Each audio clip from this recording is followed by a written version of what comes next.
first keynote speaker for this session is Dr. Richard HARTSHORNE, and he is a professor and coordinator for the Instructional Design and Technology program at the University of Central Florida in the Department of Learning Sciences and Educational Research, where he also serves as a chair.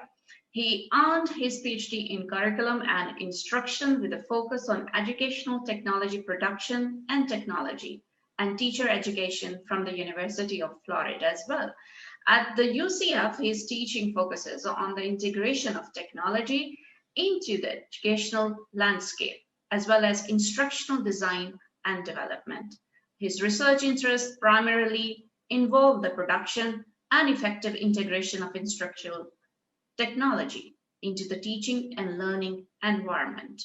He currently serves as the editor-in-chief of the Journal of Technology and Teacher Education and editor of the Contemporary Issues in Technology and Teacher Education journal.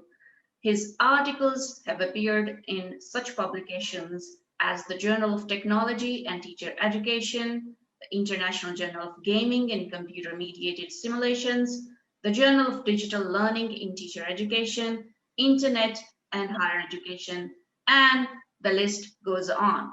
So without taking much of your time, you might be anxious and really keen on listening from him. Let me invite Dr. Richard HARTSHORNE to come virtually with us and deliver his keynote. Dr. Richard, over to you. Thank you very much. I'm not sure how brilliant the ideas presented today are going to be, but hopefully some of you find them useful. Dr. Richard, we have, your voice is not very audible. Can you actually bring your mic a little closer? How about now? Is that better? Yes, that's okay. Wonderful. Thank you very much. Great. Thank you. So today I'm going to talk about 5 key issues to consider to ensure quality online and blended learning, as the title says. So I'm not going to try and be too tricky here. I'm going to start off by talking sort of the big picture macro items, and then as we move through the presentation, I'll start talking more micro course level kind of things to consider. I was already introduced, so I will move through this kind of without. Well, I'll go straight to accessing the presentation. So if you would like any of the content in this presentation, feel free to download it. You can access it at this URL, or you can access it via the QR code listed here. Okay. So there are many. The first item I have is, again, more of a macro level item, and that is addressing the misconception. So as in this field, there are many misconceptions surrounded online and blended learning. And these quotes are just examples of items that I've encountered in my many years of experience of teaching, and quotes that have actually come from various faculty, various administrators, or learners. Some misconceptions are rooted in potential financial benefits, as this first quote is one I've heard from a past dean of a college. It wasn't a dean that I was working in, but it was a dean of a college that I was working with. And I was talking about the benefits of online and blended learning, and they were extremely excited about the financial potential for transitioning their programs online because of all of the money that they would be making from having sort of unlimited caps in their individual courses. Now, this is true in some courses. Some courses can have very large enrollments, just as in face-to-face courses, there are many courses in universities that have 1,000 students, 400 students, 500 students, etc. But those kind of similar constraints are going to be things that we need to address in online courses as well. So it's very important to kind of highlight these misconceptions. And for this one in particular, there's a great deal of research that online and blended courses take much more work than face-to-face courses do. So actually, there was some research by Lance Tomei that found that for a face-to-face course of 25 students, the same workload in an online course would be a 17-student course. So these courses were actually smaller. So that would be an example of addressing this kind of misconception.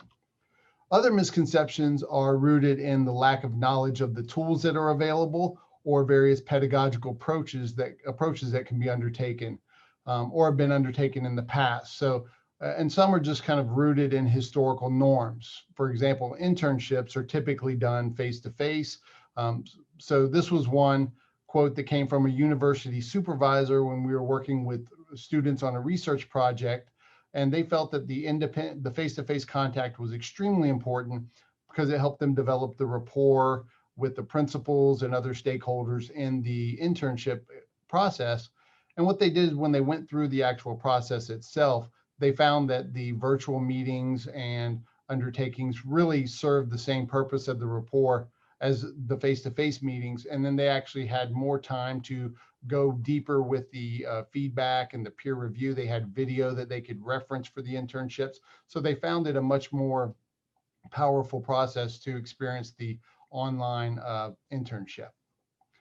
Some misconceptions are just not understanding the field or misinterpreting faculty and student needs. So this third one was happening when some faculty who were asking to transition their courses from face-to-face to blended and then blended to online approached some administration, and I was going to work with them on taking their face-to-face content and moving it.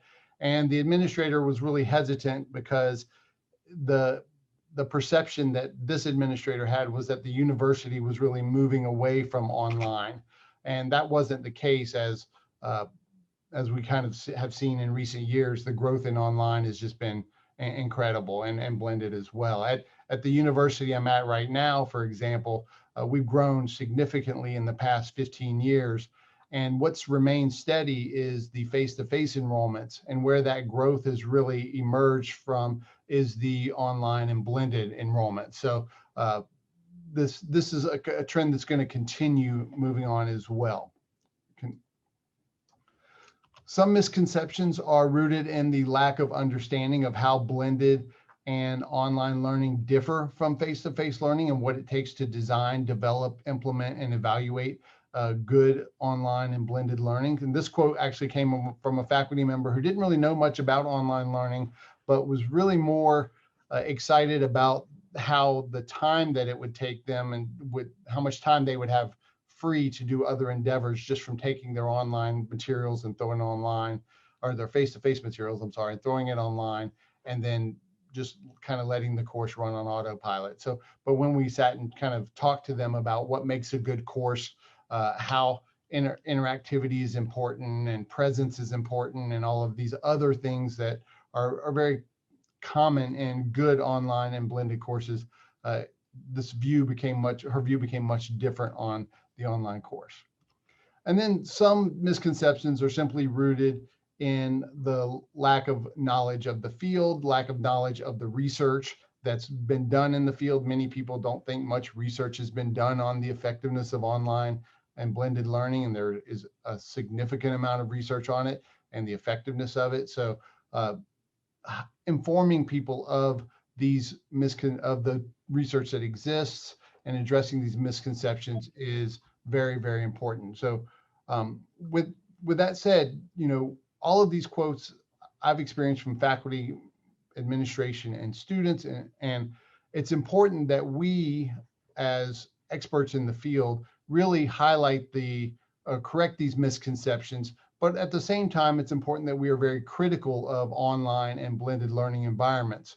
At the same time, we don't want to be critical to the point of stifling the innovation and experimentation, but we do want to be critical of the effectiveness of these. So it's kind of a balancing act here with addressing these misconceptions, but also being very critical of online and blended learning environments. The next issue that I want to talk about is, is the idea of providing multi-tiered support for online and blended learning. And when doing this, there should be support for faculty and students at the institutional level, which I'll talk about significantly in a few minutes, as well as the unit level. And this support should include instructional support, technical support, and then developmental support. And I'll give examples of each of these in a few moments. Then there should also be support for faculty via other faculty, and then support for faculty and students with regards to using data to inform practices and decisions. So over the next series of slides, it's going to look like I'm doing an advertisement for the University of Central Florida, as I'm going to highlight a number of examples of each of these support structures at the University of Central Florida.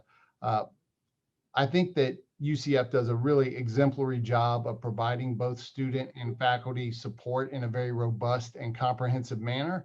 Most institutions I've worked at and worked with have various elements of this, but not to the degree that UCF has, or they may do certain elements really well and other elements not as well. UCF has a really comprehensive program for faculty and student support, and it really addresses every aspect of this multi-tiered support, and it's been really successful as well. So at UCF and many institutions, there's a hub of faculty and to a degree student support. At UCF, it's called the Center for Distributed Learning.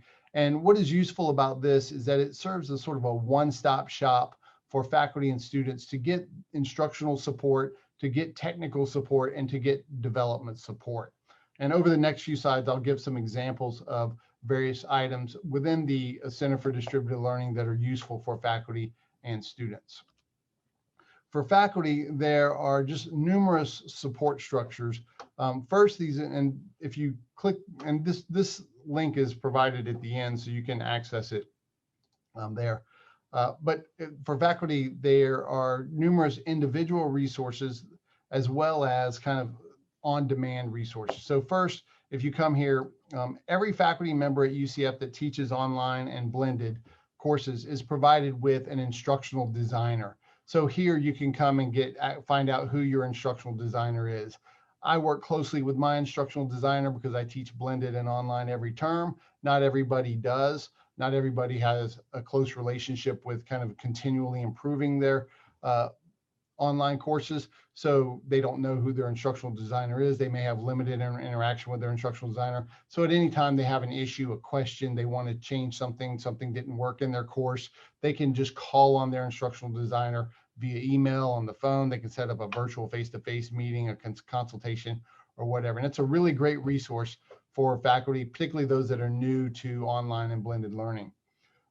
You can also, there's a video series that just highlights various aspects of teaching online, and these are created by the Center for Distributed Learning. There are tips from faculty for faculty, and again, these are a collection of videos of faculty that have kind of done exemplary jobs with online and blended learning, and they develop these tips and create these videos, and they're curated and shared on the Center for Distributed Learning site. LinkedIn Learning, I'm not going to get into that. That's sort of an external resource. There's a couple of other items here I'm not going to get into too much. The Teaching Online Pedagogical Repository is really nice.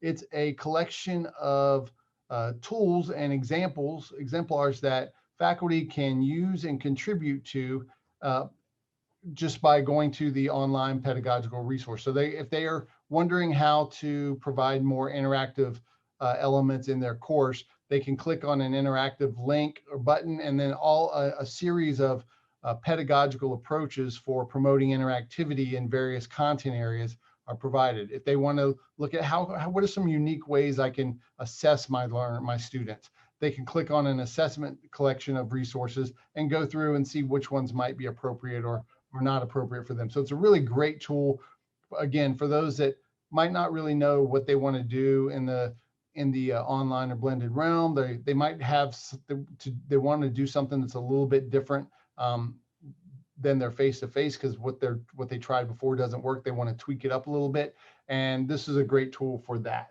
And then there's some other items. I would like to kind of draw attention to this Teaching Online podcast, and this is a couple of our administrators, and they just do a podcast periodically. It's about 23 minutes long, and it just addresses different issues related to online teaching and learning. It's really informative. It's really fun to listen to. They do it over a cup of coffee, and it's just just looks at things from a different perspective and provides some kind of unique thoughts on, and they bring in experts, and it's a really great kind of podcast here. And then there's just a number of other items here: do-it-yourself videos, an objective builder, I'll talk about this universal design online content inspector, and then some additional tools. So these are all just really great tools for supporting faculty. And just, again, one-stop shop faculty can come here and they have a variety of options for accessing tools. One tool that I wanted to highlight is it's called You Do It, and it's a tool that can be run on your courses. And what it does is it searches the course and highlights accessibility issues, and then provides suggestions and allows the faculty member to correct the accessibility issues. So if they're using video in their course, for example, and there are no captions, it highlights that. Or if you're using colors that aren't appropriate, or if you're using graphics and they don't have alt labels, it addresses all of these issues, and it provides a big readout, and it lets you go in and fix those, provide suggestions. It's a really neat tool. What's great about the tool is that it is internally developed. So UCF CDL developed it, and it speaks to the online and blended community at the institution, letting them know that they value online and blended learning, and they're continually trying to support the online teachers and improve the online and blended environment and community at UCF. And it also speaks to the learners at the institution that they value accessibility. And so it kind of serves this multi-pronged purpose here. Now, it's also important to understand that not all instructors will be creating, online and blended instructors will be creating courses from scratch. So UCF has actually developed a couple of different levels of professional development courses for faculties, teaching assistants, and adjuncts. And the first one is ADL 5000, which is a course. It's a self-paced course for people that are going to be teaching already existing courses. So it goes through pedagogical, logistical, technical issues associated with managing, editing, interacting with students, all those kind of things, but for an existing course. So it's kind of an entry-level course, and somebody who's not really developing something new. But it's a great tool to kind of get them going up to speed on how to implement a particular course. The second level is for somebody who is creating their own course, and it's IDL 6543. It's actually won a number of awards, and it models effective online teaching behaviors and allows faculty to develop their own course or a module of their course. And it's nice because it models a blended environment. So you can see here there are 7 online meetings and I think 4 face-to-face meetings, and it ends with a showcase where faculty shared the products that they developed with the other participants in the course. But it's a great scaffolding tool, particularly for those that are new to online teaching and learning, and really does a good job of kind of highlighting issues that you as a new faculty member teaching online and blended learning would address. Recognition of high quality work is also important, and one way that UCF does this is through quality and high quality online course badges. And what happens with this process is with your instructional designer, you would work with them to review your course. So for the quality badge, I believe the instructional designer would review it and you would do a self-review, and then you would meet and talk about the weaknesses and strengths and then make revisions to the course to meet the quality level standards. And then you would meet again to go over the high quality items, and a third review instructional designer would review it. So your instructional designer would review it for a higher level of standards. You would review it, and then a third one would as well. And this is a great way. This just lets you highlight your course as one that has gone through the review process. It also lets your students know, hey, I value online learning. I'm continually trying to improve and support my courses and my learners. Faculty, as you may know, can be a bit finicky. So sometimes they need a little bit more recognition than a badge, like time and money. Those are also quite important. And at UCF, what we do is they provide a number of institutional grants for course redesigns. So they allow course reassignments so that you can redesign your course. So they allow you time to redesign your course. Then there's a number of awards. So the one highlighted here is the rather prestigious Chuck Jubin Award for Excellence in Online Teaching. This one comes with a $1,000 travel award, so you can attend a online learning conference and present on a topic of your choice. And then there's also Teaching Incentive Program Award, which is not specifically tied to online and blended learning, but it is the effective online and blended learning really helps you win that very competitive award, and that comes with like a $5,000 award. So there are a number of institutional awards that allow for faculty to kind of gain some additional time and or money. As with the faculty resources, there's a comprehensive collection of resources at the institutional level for students. These include kind of general information like the types of modes and definitions. So many learners don't know what a blended course is, or a remote synchronous is, or remote asynchronous. So providing some descriptions of what those different modes are, online courses that are available that they can take. What are the technology requirements for online courses? What is the academic calendar? So just some general resources there. Then some resource links to LinkedIn Learning, and also the web courses at UCF Student Tour. Web courses is our branded learning management system. It's Canvas, or a version of Canvas that is branded towards UCF. So that provides them with just a collection of videos where they can navigate through the different features and functionality of the online learning management system. Knights Online is a great resource as well at the institutional level for students. What it does is it provides a collection of tips from both students and faculty that really highlight what it takes to be a good online learner, as well as different ways to successfully navigate online courses of different types. So this is a great tool for learners that are, particularly those that are new to online learning, and can really help support them through that process. UCF Online, this is actually separate from the Center for Distributed Learning, but is also another institutional support for students. And what this does is this is for particularly online only programs rather than just courses.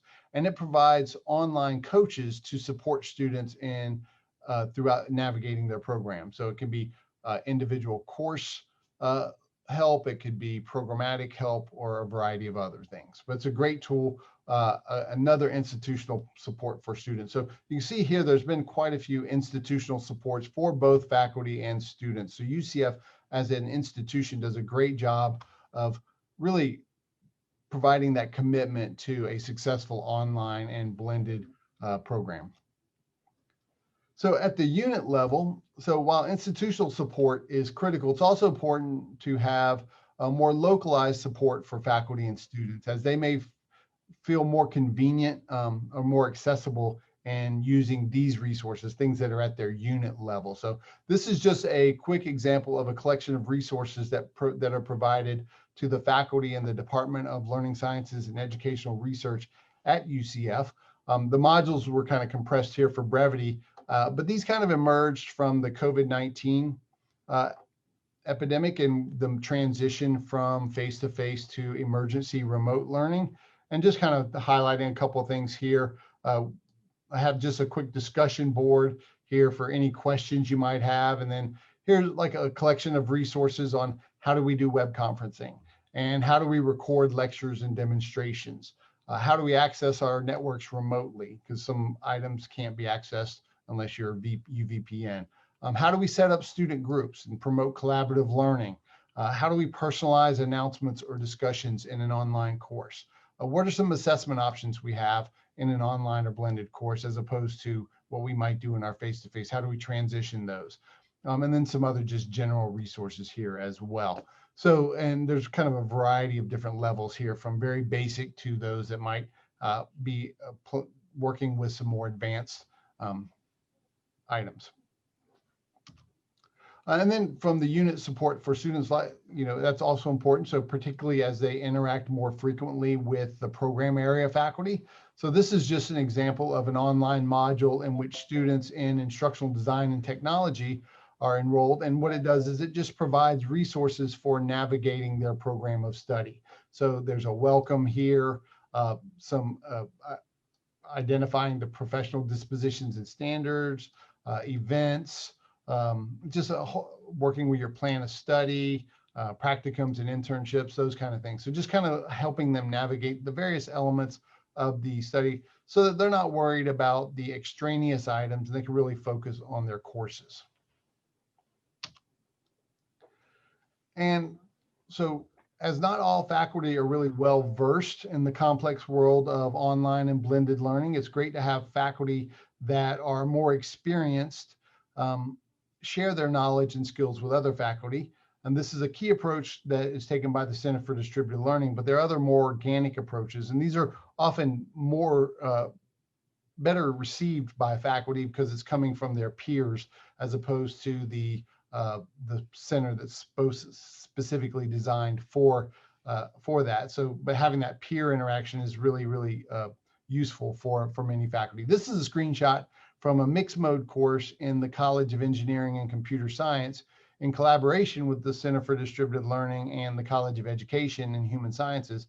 And what this did is it walked through an innovative instructional approach that would be applied to online or blended courses in engineering. And what it did, what they looked at here is they took a blended model and looked at ways that they can digitize STEM assessments.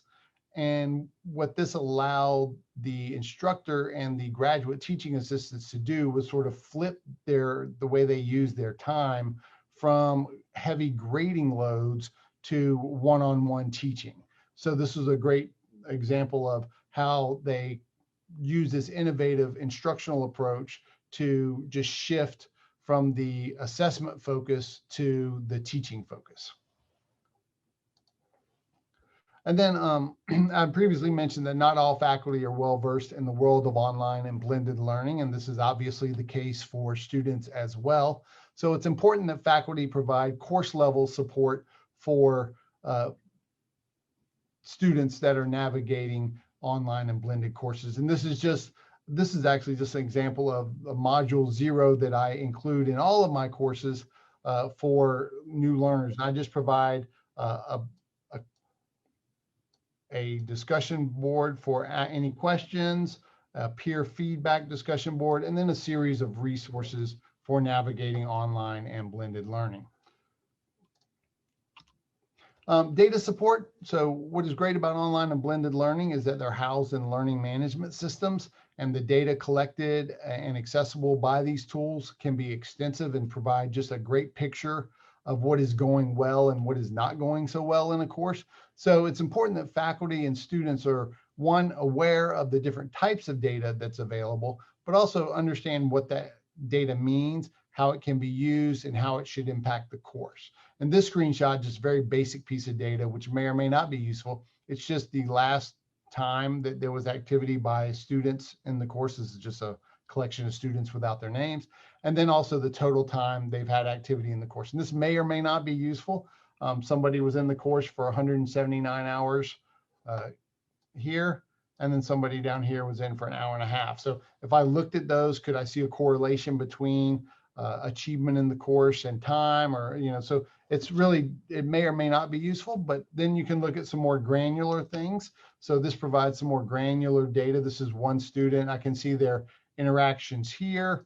I can see, or their interactions with the course. I can see communications here, and then I can see how they're doing with submitting their work here.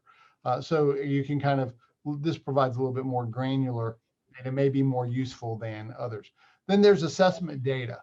So all of this could be useful in seeing strengths, weaknesses, areas for revision, what works, what is perhaps less effective.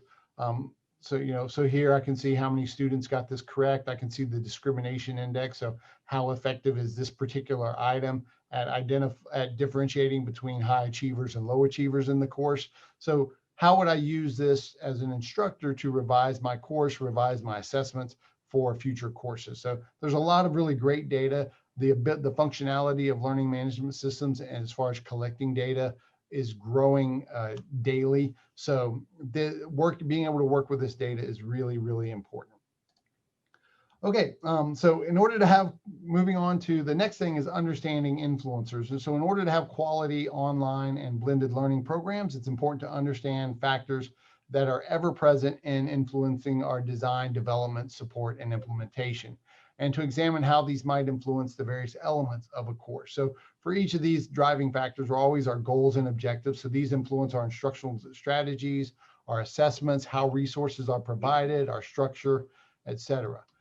Class size, so this influences our assessments, it influences our collaboration, it influences our interactions throughout. So all of these are just collaboratively discussed or examined to develop our courses.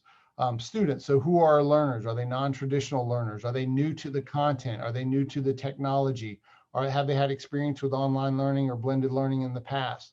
So how do these learner characteristics influence what I do in my course? And then what tools are available? So what are the features and the functionality of the learning management systems? Do I have any external tools I'm using? What are the plugins? Do they mesh together nicely? What communication tools are available? So there's a lot of tool issues that need to be addressed as well. Then the next item is integrating usability. So ensuring usability throughout an online course and program is extremely important, as it has a direct impact on the user experience. If you have you can have the best activities in the world, the best resources, the best other online elements, but if you have poor usability, the effectiveness of your course is going to be greatly diminished. So there are really 4 areas of usability that you're going to want to consider. First is context. So that's setting the stage and scaffolding. So the whole why are we doing this kind of question. And then there's academic usability. So the pedagogical strategy alignment. So do my goals and do the strategies I'm using align with my goals and my objectives. Then there's general usability. So your consistent layout, design, clear organization, your presentation of information. Is it an aesthetically pleasing environment? And then technical usability. Do the links work, downloads, plugins, all of those things. All of these are really, really important to consider. And then the next thing is to have a holistic interactivity. So really 3 main areas here. The first one is learner content. So embedded throughout your course, having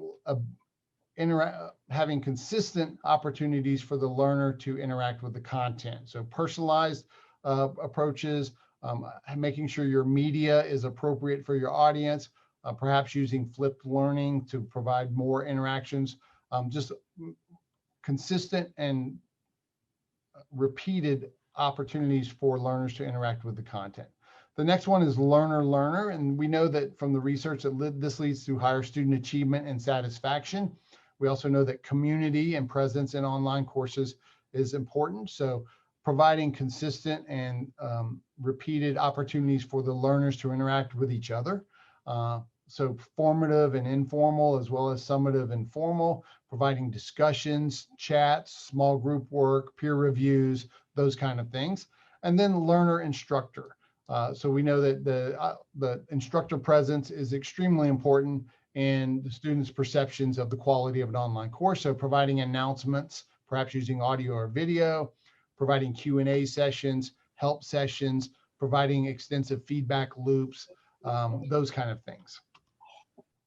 And then lastly is providing the learners with agency, and then also embedding redundancy throughout the course. So focusing on learner-centered pedagogies, providing the learners with choice and options in the learning environment, providing future-focused assessments, both formal and informal. So providing students with opportunities to develop and improve their performance throughout the course. Assessments that build on each other instead of kind of unrelated assessments. Again, embedding a repetition and redundancy. So learners that are particularly when learners are new to the online environment, considering how much of this you need. So knowing your learners, knowing the content, and evaluating and editing your course in the past. So did students miss some items that were important? Maybe I didn't repeat or provide enough redundancy, or did I kind of go overboard with repetition and redundancy there? So a little bit of kind of a balancing act there as well. And then over communicating. Too much communication is often difficult. It can be done, but I would recommend that erring on the side of too much communication than not enough communication. And this can be done by embedding both synchronous and asynchronous communications in a course environment. And then providing various organizational structures to for navigating the course. So providing checklists, checkup quizzes, other informal assessments, providing Q&A sessions, and other discussions. So these are really 5 key issues that I think my time is about up. So 5 key issues to really focus on to ensure quality in an online and blended course structure or program structure. I did provide a few resources here that you can access and check out some of the things that I talked about in the presentation. And most of the stuff is freely available online, pretty easy to find. And I don't think we have any time for questions now. We might, but I will hang out. I know there's a Q&A later, so I'll hang out and I can answer questions. Dr. Richard, thank you very much for your wonderful, wonderful presentation. I think we can have a few questions, which I believe are going to be very helpful for our audience. First of all, thank you very much for such an organized and hierarchical, organization of ideas. These key factors are really put together very well. And I'm also impressed, as my other audiences I believe, would also be, to see that what a digitally sound infrastructure you have at UCL. Just a quick question, which is of general nature. It is that when this pandemic hit you, or when you started coping with the challenges, was it a smooth transition, and how much you were already offering in terms of online hybrid courses, and how much you had to switch to another mode or an alternative mode of online teaching? So just to know that how your university coped with it. That's a great question. So my department fortunately teaches quite a bit online. So it was a smooth transition for my department, mainly for our college as well, because we do have a number of experts and people with a great deal of experience in online teaching and learning. So with the faculty that maybe were less experienced, really had a wide array of people that they could go to for recommendations, for help. I mean, I had Zoom meetings consistently with faculty members, showing them how to do little things to improve their courses. But many faculty did that. So it was a relatively smooth transition for us. A couple of things that emerged university-wide were some new modes of instruction. So online, officially, I believe we could not require synchronous class meetings in our online or web mode in the past. It was typically that you could have synchronous meetings, but you couldn't require them. So the university developed a new mode that was called V1. I don't know exactly what that means or why it was called V mode, but it indicated that you could have a synchronous meeting at a specific day and time. So if you had a face-to-face class that met on Tuesdays from 6 to 8, you could meet on that remotely on Zoom or whatever the tool was. Then they also developed a model called BlendFlex, which to allow for social distancing. Let's say, obviously classroom sizes you can't have a class of 100 people in a really small room like normally. So BlendFlex would split they equipped over 300 classrooms with camera technology and microphone technology. And they would break up a class. Let's say if there were 100 students in it, they would break them up into 3 groups, A, B, and C. And on Mondays, group A would attend live, B and C would stream in. And on Wednesdays, B would attend live, and A and C would stream in, would attend via live stream. So a number of new modes emerged from this. Overall, I think that it was a relatively smooth transition. it's gotten better in the fall, just because people had a little more time to prepare. But in the spring, there was a lot of survival mode kind of going into place with regards to teaching online. But it went overall, I think it went relatively smoothly. We've had increased enrollments in the fall, which was not expected. We thought that the enrollments might go down a little bit, and students weren't too disappointed in the spring experience, at least not enough to not come back in the fall. So. Right. So that's very good suggestion. Actually, there is a message in what you have just said, because rather than counting the chicks, when they're out of the egg, it's better to actually count them when they're still in the egg. So we need to prepare beforehand in order to cope with such situations. And thank you very much for this wonderful, wonderful, suggestion for all of us here. We will be making use of your expertise during these 3 days, and of course there will be lots of interaction, and I will also encourage our participants to keep asking you questions on the different forums they have joined us in. And for now, if you'd like to keep joining and listening to the rest of the presentations, you're most welcome. Otherwise, we wouldn't bug you for your time, which is, I know, very precious. So thank you very much, Dr. Richards. And